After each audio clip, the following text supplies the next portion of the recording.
Now to the burgeoning career of the ambitious young actress and pop singer Toyah Willcox, who at only 22 was the subject of ATV's Thursday documentary Toyah.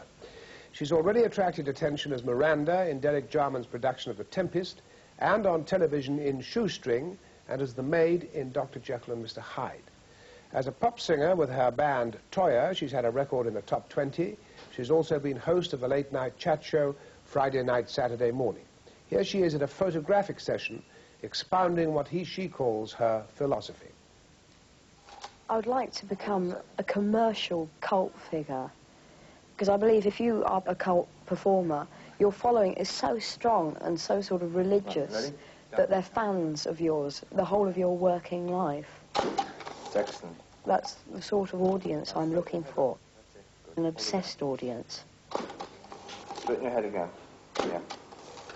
If I wasn't successful, it would be purely because people don't like what I am. So what I'd do, I'd create a character. I'd try and create the perfect person and become it. I'd be prepared to do that if I completely failed. Because I believe if you can't beat them, join them, then corrupt them. Peter York, you saw Toyah. What did you think of it? Well, I've taken a dim view of Toyah since I first saw her in Derek Jarman's movie Jubilee, and that was confirmed and then some by this little documentary. Not so little, 1 hour. 1 hour, well, I'll come back to that. Yes, it's a lot of exposure for the girl. Well, she basically struck me as a rather dull, what I call a hippie retread, who's being palmed off on people as being a punk person. And she's a sort of fifth form girl who's a casualty of David Bowie and his idea of expressing yourself. And she's just somebody who's lucked in, as they say, into what happened after punk. People think that she's what punks are, and that's very lucky for her. The really fascinating thing is that ATV should have chosen to give her a whole hour when she's neither particularly popular. I mean, she doesn't, lots of people don't know her, she doesn't sell lots of records. And this particular kind of film, which is just like an extended promo film, it's like a Top of the Pops clip blown up. Do you think she's got talent? I think she's a perfectly competent actress. She's not a musical person at all. My theory about this is really that she isn't popular, but that her real constituency, her market, is middle-brow, middle-aged media people who want something modern to enthuse about in a rather 1960s way that is basically safe and professional, because she does what people want on cue, and non-subversive. And I wonder they didn't have a session with her talking to an archbishop. It was a very old-fashioned kind of a programme, I thought. Michael Billington, what did you think of Toyah? I rather warmed to her, actually. I mean, she's got that squat, thuggish, fascinating presence, and she's obviously a fairly sharp, bright, articulate girl. I mean, I preferred her as a personality to Peter, I think. But, I mean, I thought the programme itself was dismal. I mean, as Peter said, it was exactly like a PR film. I mean, he would have made it exactly the same way. And it never caught the real sort of pathos of her situation, I would have thought. She says herself, doesn't she, that you've got to package yourself, and she's obviously doing that quite cannily and skillfully.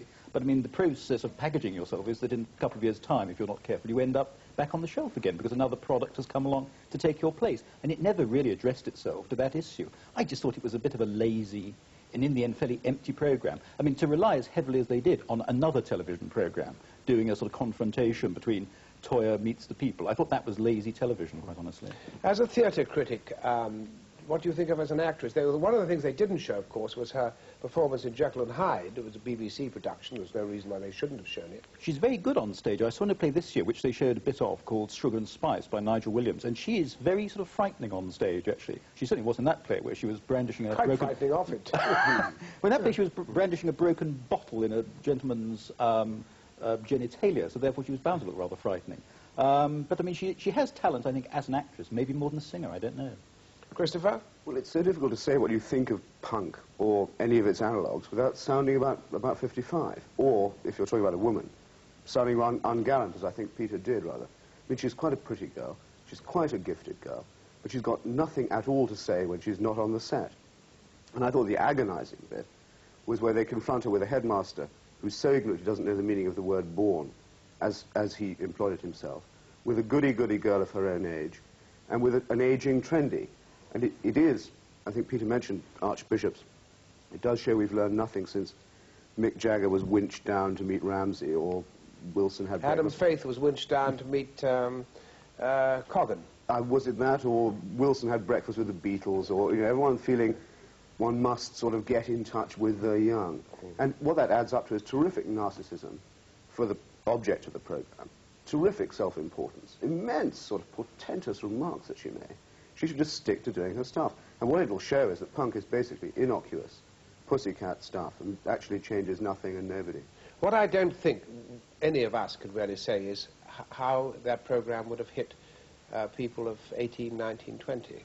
Well, I don't think it would make them androgynous, as the Bowie comparison is supposed to suggest at all. I mean, actually, she restates, quite traditional female roles, and the fact she wishes she was a bloke is nothing to do with the case at all.